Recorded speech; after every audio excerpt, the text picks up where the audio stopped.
এই গো মা, অফিসে মনি, আরে আমি থাকতে তুমি দেখো দেখি, কালকে জ্বরটা একটু বেড়ে গিয়েছিল বলে আমার উঠতে একটু দেরি হয়ে গেছে। গায়ে জ্বর নিয়ে তোকে কে উঠে আসতে বলেছে? আমি এসেছি কি করতে? রনর সংসার মানে তো আমারই সংসার। আরে এই সংসারের হাল তো এখন আমাকেই ধরতে হবে। আমি কি রুটিগুলো বেলে দেবো মা?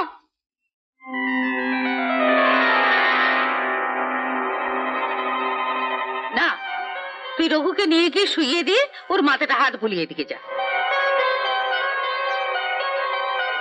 চলো রঘুদা। কাল ভুল করে চটিটা পা থেকে খুলতে বলেছিলাম বলে তুমি তোমাকে সেবা করার সুযোগ দেবে না রঘুদা? মরেছে, আমি বলছিলাম যে কিচ্ছু বলবি না হতভাগা। তোর মা ঠাকুর বেঁচে নেই, কিন্তু আমি তো আছি। ছোটরা যদি বড়দের সম্মান করতে না শেখে, এই যা তো নিয়ে যা। তোর দাদা কোথায়? তরুণদার ঘরে এই মাত্র মাস্টার মশাই এসেছেন, দাদা ওখানে গেছে। তুমি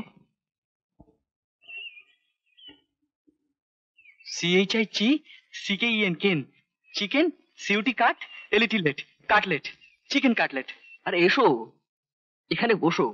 আমি খুব খুশি হয়েছি, আজ বিকেলে আমি তোমাকে চিকেন কাটলেট এনে খাওয়াবো। আমি চিকেন কাটলেট খাওয়ার জন্য বানানটা শিখিনি মাস্টারমশাই। তবে আপনি যদি আমায় ক্ষমা করে দিয়ে তরুণের সঙ্গে আমাকেও পড়ান।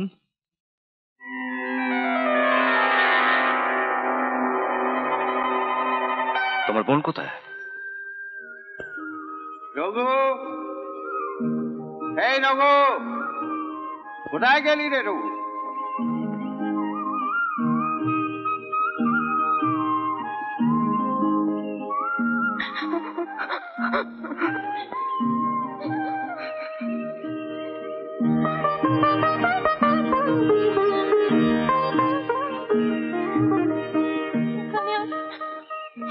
একদম ভালো লাগছে না মামা। কেন?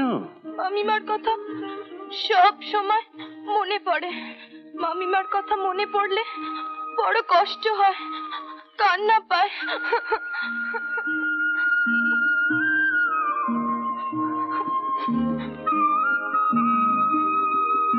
নে রঘুকে বাদ দিতে বল। তুমিও যেন কেমন হয়ে গেছো মামা, বাড়ির কোনো খবরই রাখো না। কেন, আবার কি হলো রে? বকুদা বাড়ির চাকর হতে পারে, কিন্তু মানুষ তো। ওই জ্বর নিয়ে কাজ করতে যাবে, আর আমরা তা করতে দেব? তাহলে রান্না বান্না কেন? সব তো মাই করছে। যাক, আমার আর কোনো চিন্তা নেই। তোরা যে এক রাত্রের মধ্যেই ভুল বুঝতে পেরে নিজেদের শুধরে নিবি তা ভাবতেই পারিনি। মামা, একটা কথা বলবো? বল না। সামনে স্কুল মাঠে রামের বনবাস পালা হচ্ছে। মাকে বললাম, মা বলল তোমার কথা না শুনে বাড়ি থেকে যেন এক পাও না নড়ি। ঠিক আছে, আমি তোদের এই পরিবর্তনে খুব খুশি। আমি তরুণকে বলে দিচ্ছি।